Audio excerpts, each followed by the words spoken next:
Hi there everyone! Bakit po kaya may mga nakikita ako ngayon sa social media na itong si Irene Marcos, ang nakababatang kapatid ni PBBM na tahimik na hindi nahilig sa politics, ay pilit kinoconnect doon sa presidency sa 2028? What if mga kapatid ay pagbigyan itong nakababatang kapatid ni PBBM ang presidency? Nako, ito kaya ay napakalaking tinik para kay VP Sara? Magiging babae sa babae ang labanan. Match talaga ito, no?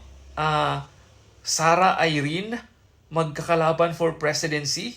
Nako, sana lang ay hindi magkatotoo dahil kung nagkataon, napakalaking tinik talaga ito sa mga Duterte, si Irene Marcos. According sa mga analyst or political analyst, itong si Irene Marcos ay tinatawag nilang sleeping giant kasi bukod sa silensyo, ang kanyang pangalan ay napakalaki.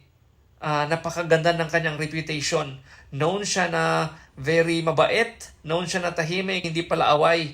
So napaka-professional na personalidad na itong si Irene Marcos. So sana lang talagang tatapatan niya itong si Sara Duterte. So, ano kaya mga kapatid? Pwede kaya nating i-consider itong si Irene Marcos for presidency? Kung nagkakataon ba, pwede natin siyang suportahan at iboto sa presidency ngayong 2028 para tuluyan ng mawala sa listahan ng mga presidency, sa listahan ng politics itong si Sara Duterte and the rest of the Dutertes. Kaya mga kapatid, mag-isip-isip po tayo habang maaga at iluluklok talaga natin yung mga taong karapat-dapat magiging presidente at karapat-dapat sa posisyon. Okay? Kung napanood nyo po ang video na ito, please subscribe to my channel. Thank you so much. Zay Channel mga kapatid.